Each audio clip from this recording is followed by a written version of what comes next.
Mr. Speaker, and thank you for this opportunity to support the bill as moved and as elucidated by the chair. Mr. Speaker, for the 15 minutes, can I remove this mask? Yes. Thank you. Thank you. Mr. Speaker, from the outset, it is important to point out, if the consultation could reduce, that the ultimate recommendation of this report is that both houses approve the bill without amendments. And that is in page 169. It is true that there are members who may have spoken prematurely on this, not knowing the conclusion of this report. The report does not recommend any amendments to any part, and I will explain.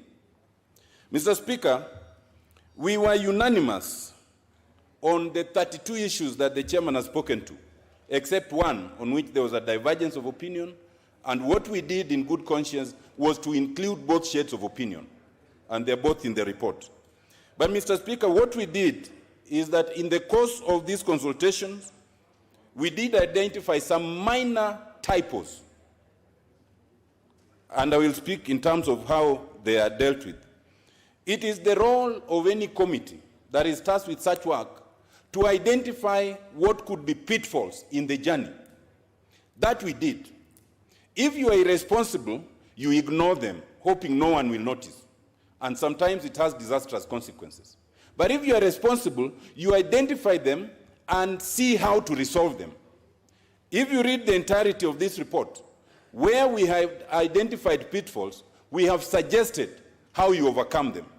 Now, that is what some people misunderstand and think it is sabotaging the report and the process. That is actually facilitative, not disruptive.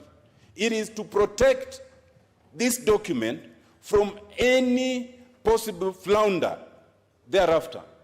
Mr. Speaker, especially if one reads the report completely, you will see, and I will come back to this, that at the end, there are only 6 minor areas, and they're on page 99 of this report. Minor areas of typos. 2 of them, we decided that we cannot touch because they would require us to put ourselves in the place of the promoters. We cannot substitute ourselves for the intention of the promoters. The other 4, in the bill before us, you will see that 3 of them are actually not in this bill. There's only one, and I will speak to it, and it is quite minor. So I also want to let people know that there are no major issues in terms of inconsistencies or typos, as may have appeared. The fact that we identified them does not magnify them, and they're very easy to deal with. Mr. Speaker, I want to assure the nation and this House that the committee was unanimous on all 31 issues, and there was no division between the Senate and the National Assembly at all throughout our deliberations. And you will see in the signature page that it is signed across the board. Mr. Speaker, we were agreed, and even after consulting with the experts, that this is a popular initiative under Article 257. The question of who initiates it is irrelevant to whether it's popular or not, because we agreed that in all the countries where you have popular initiative, it is an additional measure. Constitutional amendments usually could be proposed by Parliament or by the executive. Popular initiative gives any other person the opportunity, but does not exclude the first 2. Even this Parliament can choose to initiate an amendment by popular initiative rather than inside this House. So the issue that the executive may have initiated does not take away from the fact that it's popular initiative. Mr. Speaker, we agreed that while the role of Parliament is restricted, it is not ceremonial. It is not ceremonial because if you look at Article 94(1) and 94(3), you will see that Parliament is the sieve through which anything that becomes law in this country must come. Parliament is restricted when it's popular initiative, but it is not ceremonial. And I will explain that a little more. Mr. Speaker, Parliament cannot substitute its views for the views of the promoters. And therefore, Parliament cannot make any substantive change to a document that has come through popular initiative.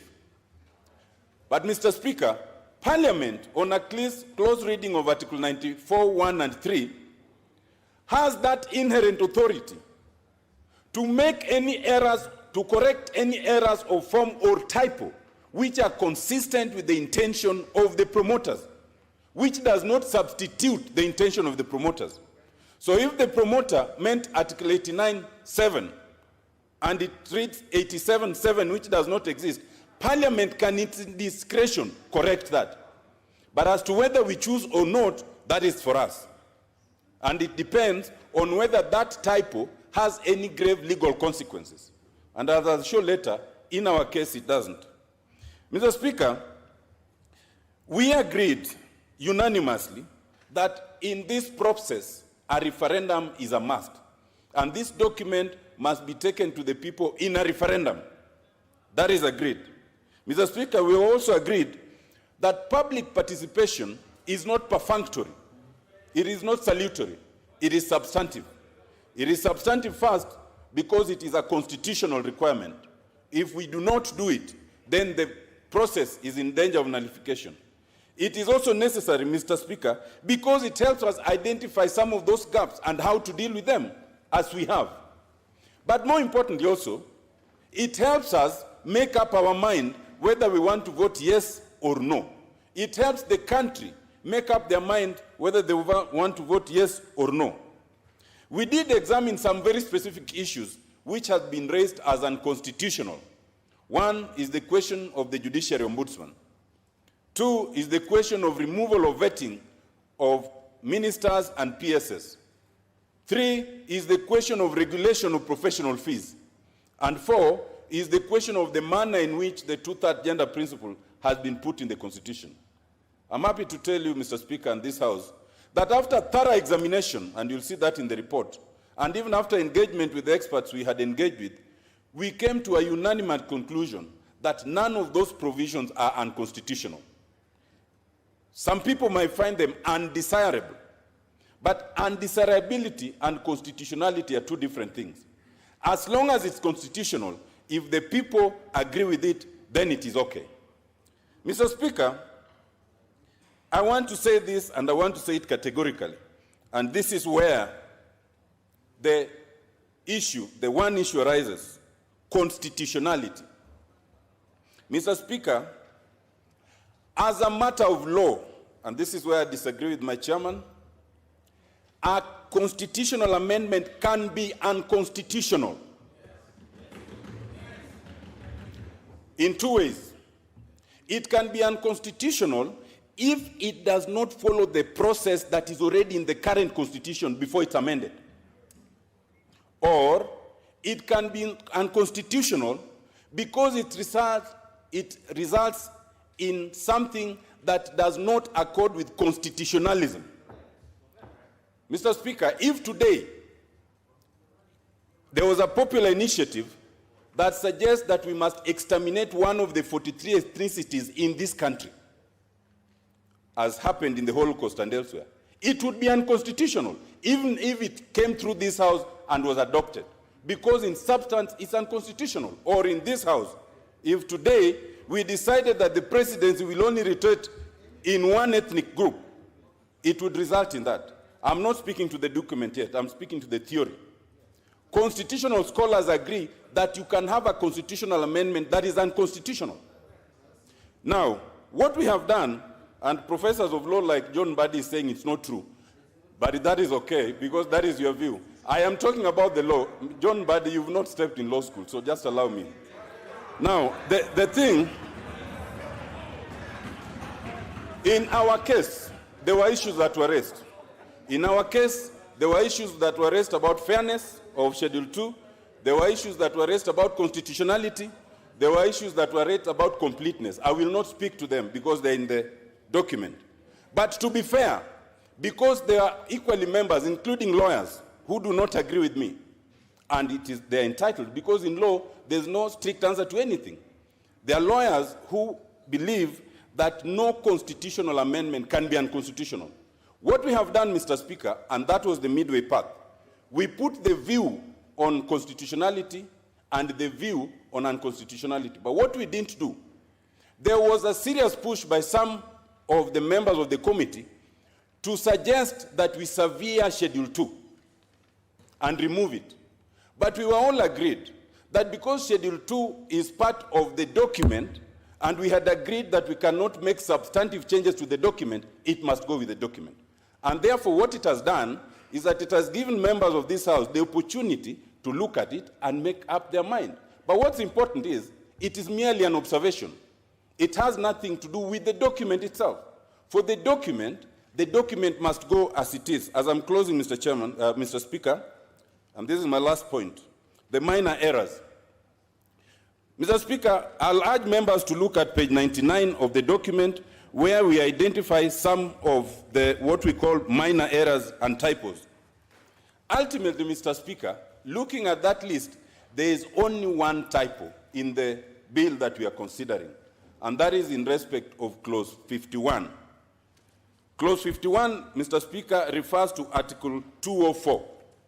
The only thing it does not do is indicate that it's looking at 204 sub-article 6. So we have two options. We can either exercise that jurisdiction here and just insert the word sub-article 6, or we can leave it. I want to submit, Mr. Speaker, that whether we exercise it or leave it is of not much consequence.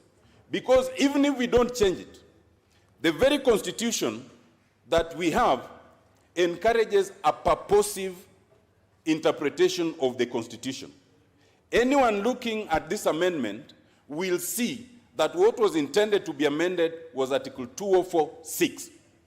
So even if we don't invoke that jurisdiction that we have for correcting typos, form and error, it is of no consequence. Because any interpretation, because it's very clear, because it talks of the sunset clause, in the entire 204, no other sub-article talks of the sunset clause.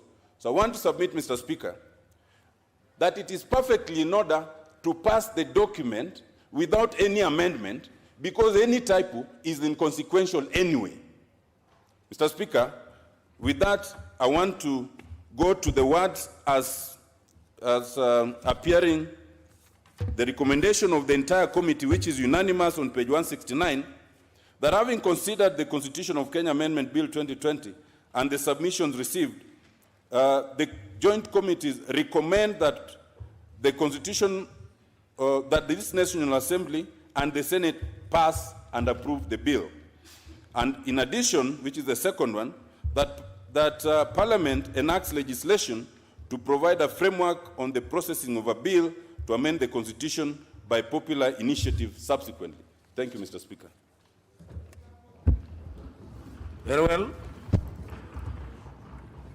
Just perhaps I think maybe Honorable Otiende Amolo, maybe many people may have forgotten that you are a member of the committee of experts that came up with the current constitution, in which when you look at, there's an article that I think every member should always have it at the back of their mind, Article 103, about how a member may lose their seat.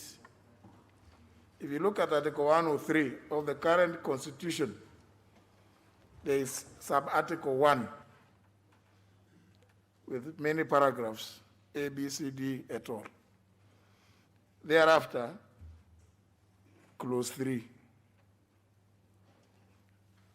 Anybody, that's the point that the Honorable Otiende Amolo is talking about, the purpose. If you are to look at that article, would you say Article 103, would you talk about Clause 2? Because it doesn't exist in the, you just look at that. Look at that article. It's not Clause 2. It jumps to Clause 3. But it was passed. It was passed as it is the Constitution of Kenya, which was promulgated. I think it's important that for people to understand some of the issues that the Honorable Otiende Amolo was speaking to.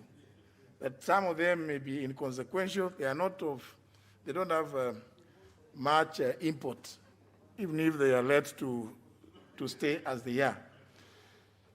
Now, because honourable members, we agree that we will have everybody who cares or desires to speak to this bill. I will now not use the normal left of Mr. Speaker and right of Mr. Speaker, because I'm looking at the requests. There are 54 in number, and I think my screen shows the first 16. All of them appear to be from the left of Mr. Speaker. So, you know, the early bird catches the worm, isn't it? First come, first served. So don't. I'm announcing this so that nobody says, why are you giving people only one side? It is the way the screen is. Now they have increased to 57.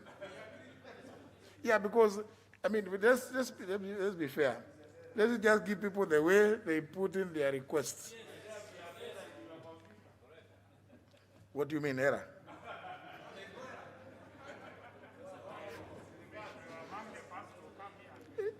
But the Honorable Pukosa says he was among the first to come. Yet when we are counting to see whether we have quorum, he just walked in. But there were others who had put in their cards earlier.